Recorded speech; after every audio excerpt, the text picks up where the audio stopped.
Hello again, folks. This is me. It is still Monday, the 7th day of June 2021. I'm still in Tampa, and I am still here. It turned out I told you about my Rona test and my stupid little joke after the Rona test, or right before it. It was even dumber because she probably could have made it hurt a lot more since she was pissed off at my joke. But she didn't. She was very nice. Turns out mine was negative. I don't have the Rona, which is good and bad. It's good because I don't have the Rona. It's bad because it would have been a good excuse not to have this fucking heart thing tomorrow. We'll see how it works. Anyway, I thought I'd do this quick video just to give you an idea of the left versus the fake left versus the alt-fake left. Give you an idea of what we're talking about here and how I've described myself and my work since I've been doing it. Never really been a fan of Blumenthal and Aaron Maté and all of these dudes. The ones who called out fucking like Jeremy Scahill, who called out, didn't want to be on the same stage as Sister Agnes. I think that was her name, or is her name. She's the activist in Syria who was prominent in the early stages of Obama and Hillary Clinton's fucking war on Syria, trying to force regime change. And she was a very powerful speaker. She was a Catholic nun. I don't know why I had a hard time saying that. She was a Catholic nun, is a Catholic nun, and she was a very powerful, very earnest speaker. And some anti-war people on the left scheduled her to appear alongside, I think it was Jeremy Scahill and somebody else, and they contacted them saying, we don't want any part of her. Because she was one of the ones who was saying he's not a fucking brutal dictator. This is all disinformation. So they got her cut from the cast of speakers that day. And this is a very important lesson, one that stood out to people like myself and others way back when. I can't say that I was as early in tune to what Bernie Sanders was as Michael Parente was. But Michael Parente, you pull up what he says about Bernie Sanders. He says Bernie Sanders is not a socialist. Socialists do not support regime change actions against socialist leaders in other countries. Bernie Sanders supported the regime change against the Yugoslavian president during the Clinton administration. If you notice I keep hitting the word Clinton, there's a reason for that. Keep it in the back of your mind. We'll get to it later. But Bernie Sanders was very supportive of that regime change. He was tacitly supportive of what happened both in Syria to get rid of the brutal dictator and Libya to get rid of the brutal dictator. There's a way that these fake alt-left, like Bernie Sanders, like AOC, like Max Blumenthal, like Aaron Maté, there is a way that they still support the regime change activity, but do it tacitly, and they do it in such a way that the alt community will accept them and allow them to continue to remain within their ranks, poisoning their ranks. This is what I want to talk about. This is why I'm making this video, and I should be doing all kinds of other shit right now with what's coming up tomorrow. But that's why this is important. Aunt Bibi calls them limousine liberals. They're worse than that. They are limousine liberals. They're all born of privilege. And they're given a leg up by somebody on the inside. In many cases, people who are connected to the Clintons, for instance. That's the irony here in this case. Let's talk about this from Eva Bartlett. Had my issues with her, but for the most part, okay, Vanessa Beeley, whoo, daughter of Sir Beeley, whoo. She's big on regime change in Turkey. But Eva Bartlett, good enough. She goes on to talk about this. Talking about what happened with Aaron Maté. Aaron Maté just got back from Syria. Or maybe he's still in Syria, I don't know. But he's reporting about Syria and the Syrian election. And he got jumped verbally by TYT, by Cenk Uygur, former Republican guy, sellout motherfucker, pretends to be progressive, really isn't, pushing people to vote for fucking Hillary Clinton, pushing people to vote for fucking Joe Biden. Real sellout, you know what Cenk Uygur is. And Anna Kasparian, or whatever her fucking name is, because they were calling him a paid shill for Assad and different things. Because Assad's an evil dictator and kills his own people. Aaron Maté took offense to that, threatened lawsuits. They pulled that video. Okay? So you think he'd won. He hadn't won because there's no fight. Because they're doing the same fucking thing.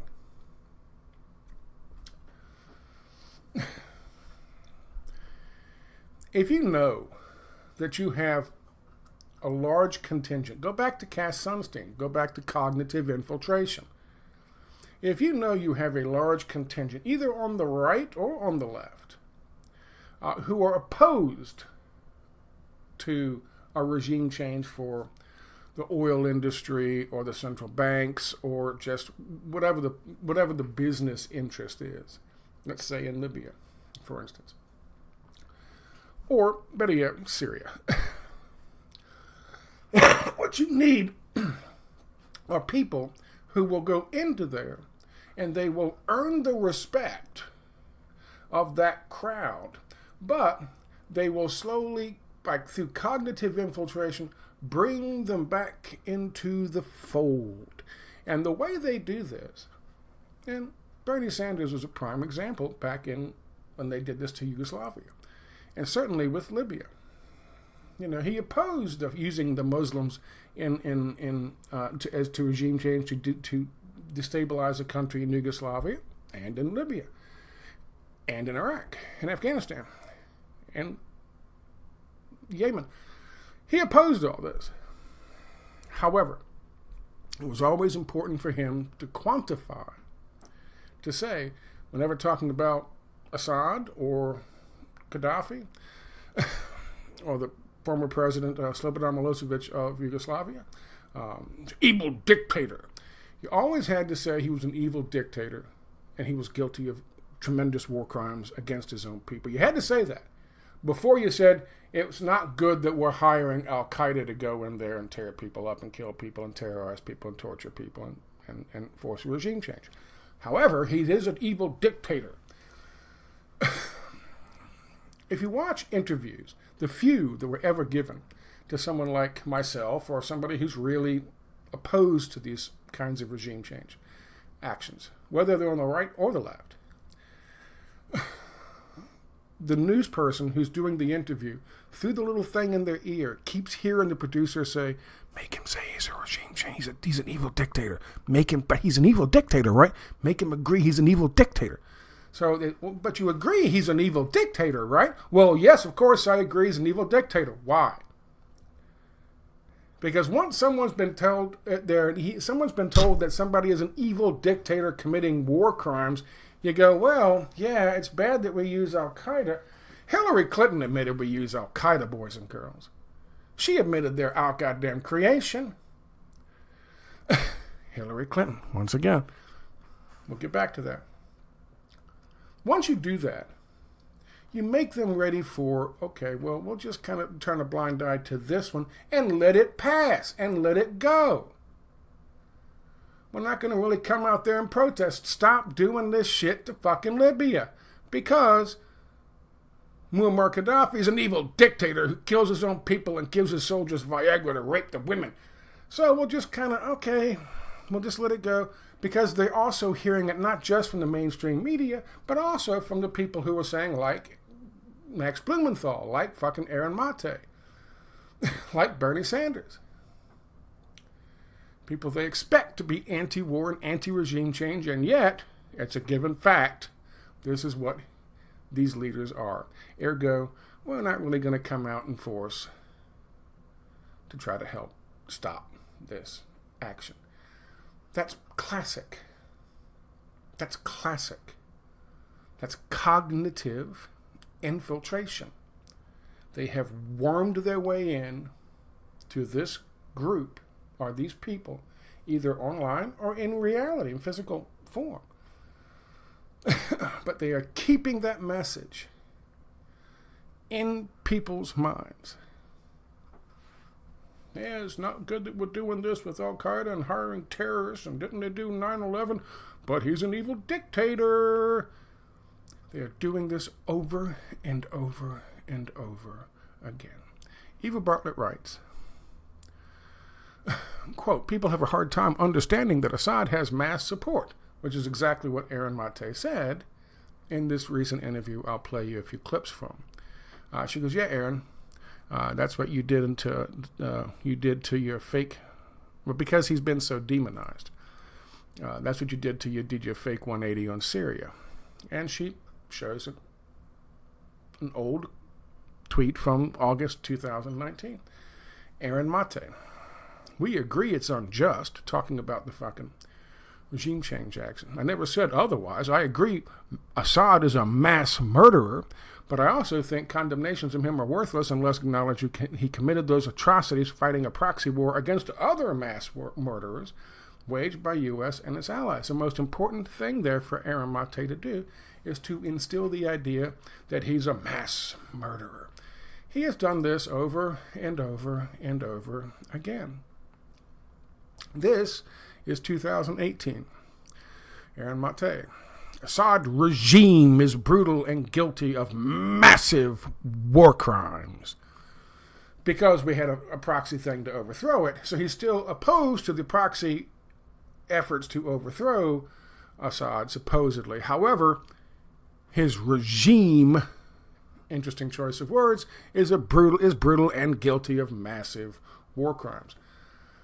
The cognitive infiltration is consistent, it must be steady, and it must be, you must hear this everywhere, from Fox News to CNN to Aaron Maté, to Max Blumenthal, to the Clintons.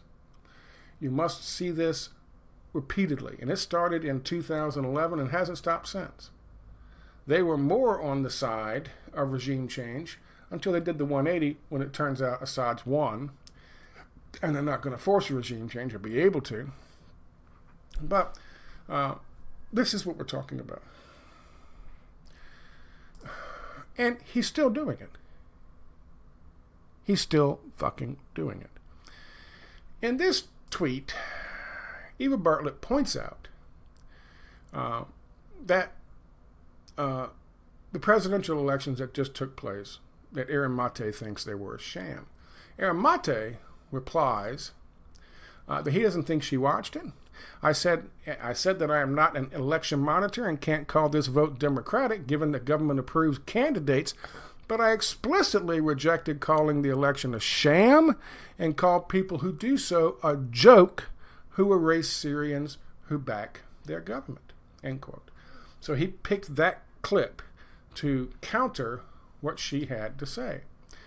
I found two. She found one, I found another one. So I'll show you those right now, which again are examples of what we're talking about. Suppose with friends like these, who the fuck needs goddamn regime change enemies in the deep state of the United States of America? Let's have a listen to the first one, pointed out by Eva Bartlett.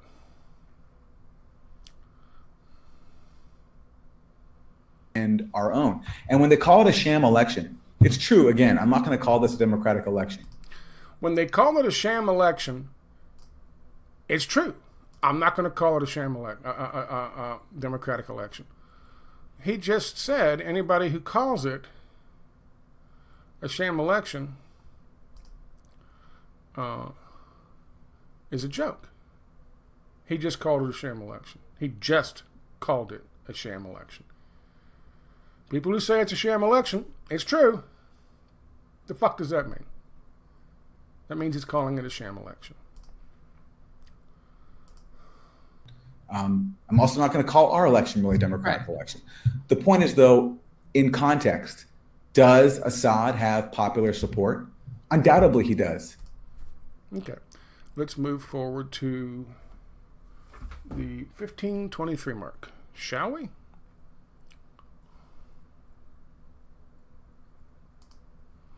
And across the country, it was all, there's footage of it, and you just can't stage that. I have no doubt that, when people say that the ballots were counted multiple times, I have no reason to dispute that. Yeah. I have no evidence of it, but I wouldn't be surprised if that's true. So they call it a sham election. He goes, well, that's true. Then they say it was a rigged election and the ballots were counted twice and it was a stolen election. And he goes, I have no reason to believe it didn't happen. And in fact, I have no doubt that, when people say that the ballots were counted multiple times, I have no reason to dispute that. Yeah. I have no evidence of it, but I wouldn't be surprised if that's true. He wouldn't be surprised if that's true. If Assad and his regime stole the election, ergo, it's a sham election. Though he claims that's not what he said. He claims, I don't think you watched it. He claims what she's saying is not true. Well, too bad, Aaron. We're not stupid. We can watch the whole fucking interview and we can listen to what you said. And what you said was it's a sham election, and you wouldn't be surprised if the evil dictator Assad and his regime didn't steal the fucking election. He keeps talking about how the Syrian people had a choice between Assad and Al-Qaeda. Al-Qaeda wasn't on the ballot. I don't think there's an Al-Qaeda party. And in fact, the radicals were not allowed to form a party and participate in the election, which of course is one of the things he says is undemocratic. That the government of Syria wouldn't allow Al-Qaeda and Al-Nusra to run a political fucking party and campaign to fucking run the goddamn country. What a shock that is. How undemocratic is that? But his argument is that the core of it is that people reacted to, it's like blowback Blumenthal. People reacted to what we did from 2011, starting with Hillary Clinton. And moving forward from there, up until now. 10 years. Still going on.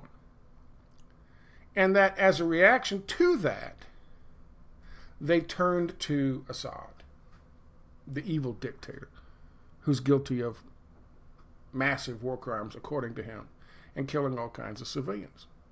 Now, his whole point was to come out and say, Duma was not done by, that's 2013, Duma and Khan Shikun, the one that was in, that he talked about, these two attacks, chemical weapons attacks, were not conducted by Assad's forces. And of course they weren't. We all knew that. He's talking about the OPCW fucking whistleblowers who came out. I covered it when that shit was happening. I covered it when that shit was fucking happening. And said this story doesn't make any sense. They're using the white helmets to bring the fucking evidence to the goddamn OPCW. They're collecting the fucking evidence in the area, and they're bringing it to the OPCW. And they've also bringing witnesses, and they're controlling the witnesses. And then they're paid $6 million afterwards for that. They're paid $6 million to help fabricate that fucking story. Well, turns out that whole fucking thing was bullshit. And whistleblowers came out, and they said that from the beginning. So he's out there rehashing all of this stuff, which everybody knew.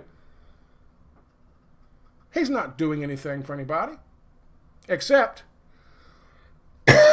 saying that he wouldn't be at all surprised if Assad didn't steal the fucking rig the election.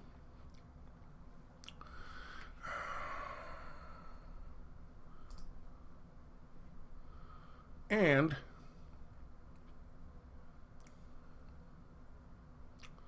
the wrong one. My fault. Timing. I need an editor. This could take 6 months.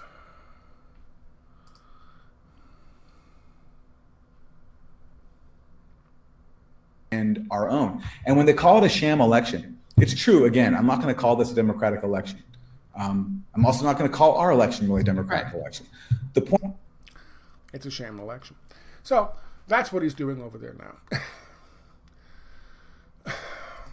The problem with Maté and with others like him is that too many people, far too many people, give him too much credit, like Jimmy Dore, because Jimmy Dore is not a goddamn researcher. He has no idea what the fuck he's talking about. He's just a talking head who wants an NBC nightly TV show. And he wants to make money.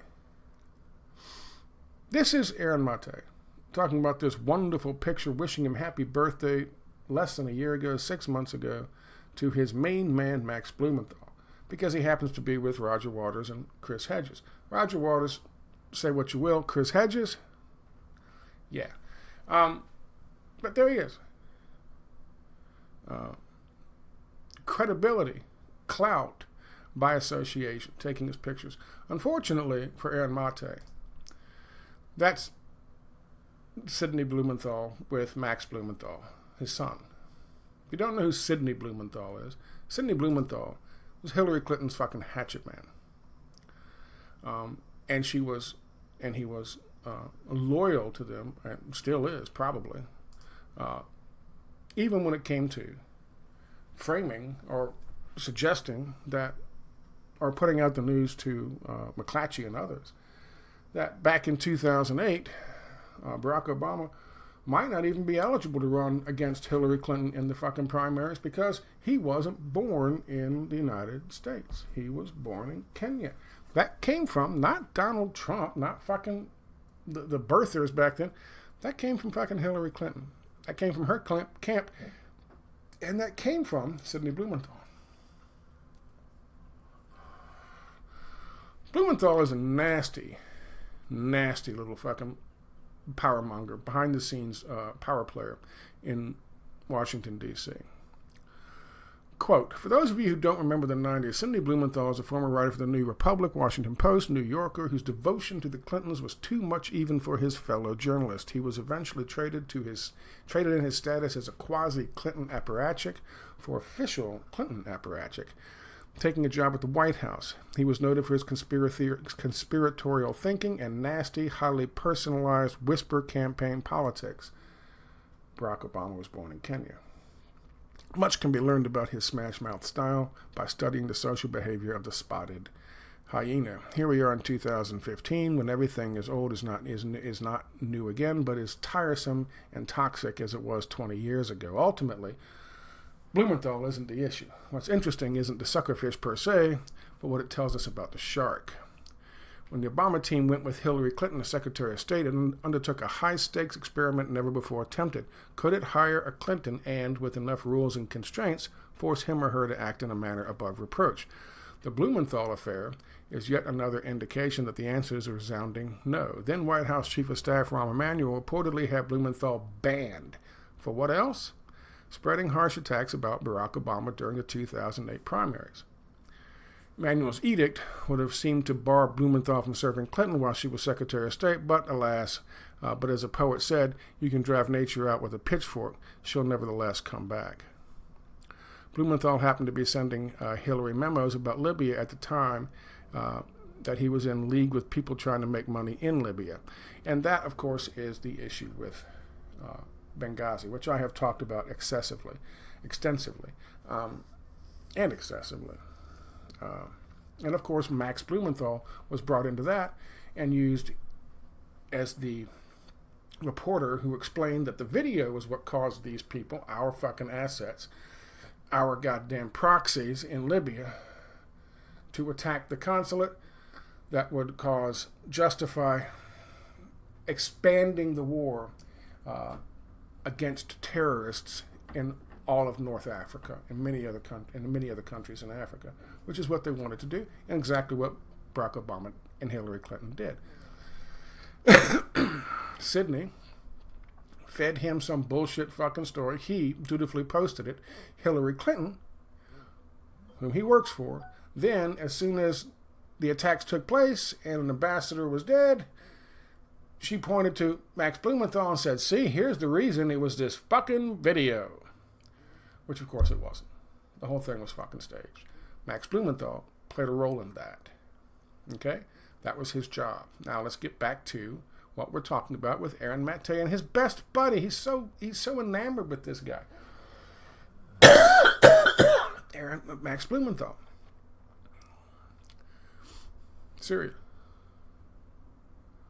Who started Syria?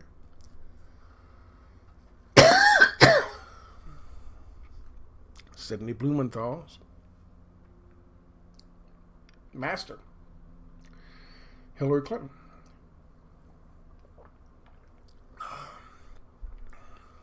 And same thing with Libya. Here's my point. It's very good that people keep this in mind. This is not the Aaron Matés and the Max Blumenthals and the Cenk Uygurs and the Ana Kasparians, whatever the fucking name is, and the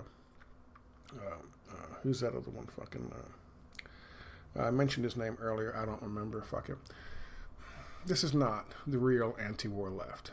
The real anti-war left doesn't get a whole lot of fucking attention. We don't have fucking high-dollar soirees in fucking D.C. where we're hobnobbing with the rich and famous, like Blumenthal and his crowd did a year and a half ago. We don't have junkets to Syria paid for by businessmen who, by the way, were pro-regime change in 2010, 2009, 2011, 2012, 2013, when the Clintons were trying to force regime change in the country. Businessmen in Syria paying for junkets to bring us over there to have a look and see how wonderful things are. Now, of course, that's exactly what Max Blumenthal did. Now, my guess is, because they're so fucking close, maybe the same guy brought Aaron Maté over. I don't know. Don't really care. Point is, that's not anti-war left. That's not. There are a lot of brutal dictators. There are a lot of brutal fucking dictators in the world. And if you'd like me to name off a couple of them, I'd be glad to. Check with me when I get back from the hospital tomorrow or the day after. We'll do that video. A lot of brutal dictators in the world. Is Bashar al-Assad one? Not that I've seen. Did he use chemical weapons? No. Does he hire proxy armies to kill people and terrorize people in order to destabilize countries? No. Not that I know of. How about Muammar Gaddafi? No.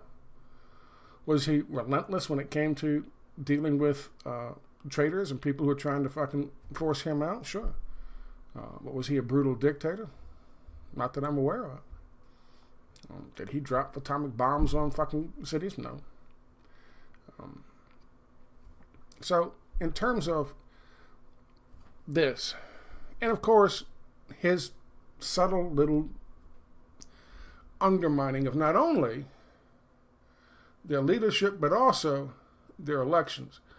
Aaron Maté is doing exactly what he's always been instructed to do by people like Max Blumenthal, who is, by the way, just a fucking, he's just acorns don't fall far from the tree. That's what his father is. His father is a goddamn hatchet man. A brutal, nasty, dirty little hatchet man who's worked his entire life defending the fucking nasty Clinton family and the Clinton clan. And that's what he does. So his son is not that different. Never has been. Never has really posted anything that is that in that much opposition to what Hillary Clinton and Barack Obama and now Joe Biden are in the process of doing. By the same tactic, by the same token, the same holds true for Aaron Maté. Okay? He goes there and talks about the OPCW. He wasn't in support of that back in the day when it first came out. When people like myself and a few others were writing about it, talking about it, and he was oblivious to it. Now he's all over it because it's proven. It's yesterday's news. Now he's going to champion and he's going to take it up like Captain Hindsight. But at the same time, he's going to continue to undermine the government of fucking Syria and really the Syrian people themselves. Because ultimately, what does it come down to when he says, yeah, well, they chose Assad over, these terrorists.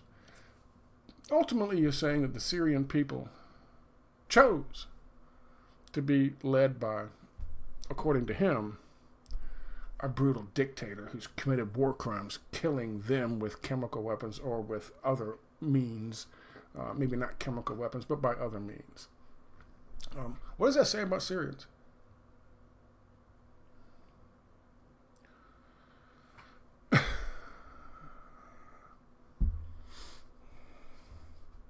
I've always said, and I always will say, it doesn't matter. It doesn't matter whether you think somebody, whether I think somebody's a brutal fucking piece of shit or not. Prime example, Benjamin Netanyahu.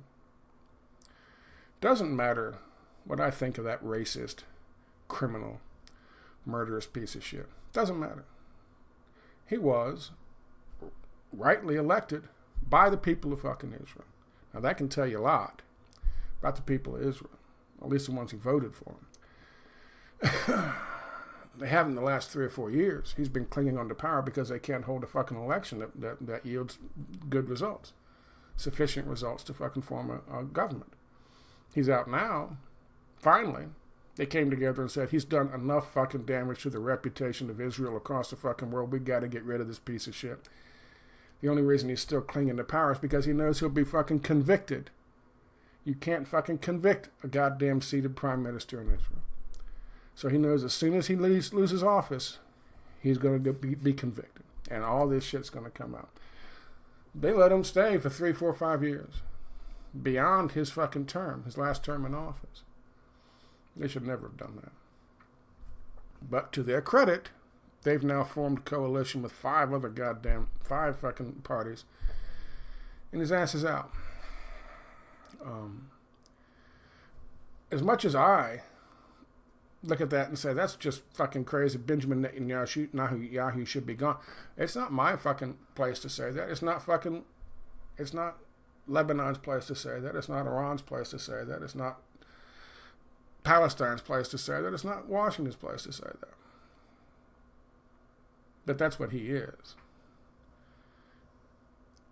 As long as the fucking election is legitimate, if the people fucking elect him, they can elect Satan for all I care. Don't give a fuck. In terms of what's happening in fucking Syria, in spite of what this lying piece of fucking regime change supporting shit says, Bashar al-Assad has the support of his people, the vast majority of his people, as did fucking Muammar Gaddafi, by the way. No one questioned that. Even the mainstream media had to admit that. As does Putin. He has the fucking support of the people of Syria, and they showed that support in a legitimate fucking election. Period. End of story. That's what the real left, the real anti-war fucking left says about this situation. Now, you pull this shit up. I'm not going to post links to it because I got other things to do and other things on my mind, but you pull this shit up, find it yourself, and listen to it, and you tell me if he's the real left or not. Or is he just a fucking sycophant piece of shit working for these assholes? Thank you for your time.